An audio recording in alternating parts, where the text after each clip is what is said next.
ত্যাগ, ভালোবাসা আর আল্লাহর সন্তুষ্টি অর্জনের এক মহান শিক্ষা নিয়ে আমাদের মাঝে আসে পবিত্র ঈদ উল আজহা। মুসলিম উম্মাহর অন্যতম বড় ধর্মীয় উৎসব এই ঈদ শুধু আনন্দের নয়, বরং আত্মত্যাগ ও মানবতার এক অনন্য বার্তা বহন করে। ঈদ উল আজহার মূল শিক্ষা আসে হযরত ইব্রাহিম আলাইহিসসালামের মহান ত্যাগ থেকে। আল্লাহর আদেশ পালনের জন্য তিনি নিজের প্রিয় সন্তান হযরত ইসমাইল আলাইহিসসালামকে কোরবানি করতে প্রস্তুত হয়েছিলেন। তাদের এই অনন্য আনুগত্য ও বিশ্বাসের প্রতিদান হিসেবে আল্লাহ তাআলা ইসমাইল আলাইহিসসালামের পরিবর্তে একটি পশু কোরবানির ব্যবস্থা করেন। সেই স্মৃতিকে ধারণ করে প্রতি বছর মুসলমানরা পালন করেন ঈদ উল আজহা। কোরবানি শুধু পশু জবাই করার নাম নয়, এর আসল উদ্দেশ্য হলো নিজের ভেতরের অহংকার, লোভ ও স্বার্থপরতাকে ত্যাগ করা। এই ঈদ আমাদের শেখায় ভাগাভাগি করতে, অসহায় মানুষের পাশে দাঁড়াতে এবং আল্লাহর প্রতি পূর্ণ আনুগত্য প্রকাশ করতে। ঈদ উল আজহা ধনী গরিব সবার মাঝে ভালোবাসা ও সম্প্রীতির বন্ধন তৈরি করে। কোরবানির মাংস আত্মীয়স্বজন ও দরিদ্র মানুষের মাঝে বিতরণের মাধ্যমে সমাজে সৃষ্টি হয় সহমর্মিতা ও ভ্রাতৃত্ববোধ। আসলে এই ঈদ উল আজহায় আমরা শুধু উৎসব নয়, ত্যাগের প্রকৃত শিক্ষা হৃদয়ে ধারণ করি। আল্লাহর সন্তুষ্টির জন্য নিজেদের জীবনকে সুন্দর ও মানবিক করে গড়ে তুলি। এতক্ষণ কুরবানির তাৎপর্য সম্পর্কে বিস্তারিত আপনাদেরকে জানানোর চেষ্টা করলাম।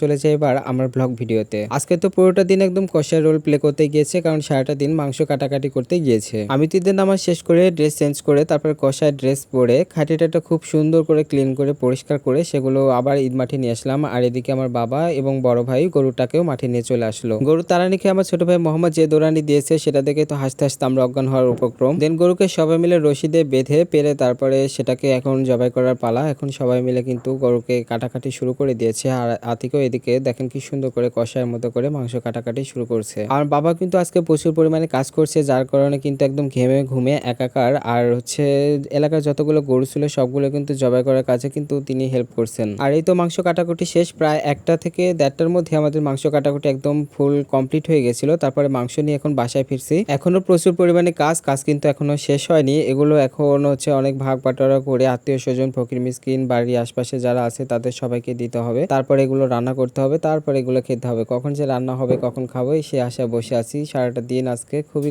কাজে চলে গেছে। আর এই তো আমার আম্মা খুব তাড়াহুড়ো করে মাংস চুলাতে উঠাই দিছে রান্না করার জন্য। আমাদের খুব ক্ষুধা পেয়েছে, যার কারণে কিন্তু তাড়াহুড়ো করে রান্না করতেছে। আর এদিকে আমি মাংস ভাগ বাটোয়ারা করে সব এলাকার উপর দিতে বের হয়েছি। এর মধ্যে মাংস রান্না শেষ আর আমার খুব ক্ষুধা পেয়েছে, যার কারণে আমার ওয়াইফ 1 প্লেট ভাত এবং মাংস সাজিয়ে নিয়ে আসছে আমাকে খাওয়ানোর জন্য। মাংসের মধ্যে একটা আস্ত রসুন ছিল, সেগুলো কিন্তু চাপ দিয়ে বের করে একদম ঘিলুর মতো বের হয়। আর এগুলো খেতে কিন্তু আমার খুব ভালো লাগে, যার কারণে আমার ওয়াইফ কিন্তু স্পেশালি আমার জন্য এভাবে রসুন দিয়েছে আর এগুলো নিয়ে এসে আমাকে দিয়েছে খাওয়ার জন্য। যেহেতু মাংসগুলো খুব তাড়াহুড়ো করে রান্না করা হয়েছে আর খুব একটা জালও পড়ে নাই, যার কারণে কিন্তু মাংসগুলো এখনো ভালোভাবে সিদ্ধ হয় নাই। টেনে টেনে সিদ্ধতে পারতেছিলাম না, খুব শক্ত ছিল। আর একটু যদি ওয়েল কুকড হতো তাহলে কিন্তু খুব সুন্দর হইতো। অন্য টাইমে যতই স্বাদ করে রান্না করার চেষ্টা করুক না কেন, এই কুরবানির মাংসের মতো কিন্তু স্বাদ আর কোনো দিনও হয় না। আমি যতবার খেয়েছি কুরবানির মাংস ততটাই স্বাদ লাগে।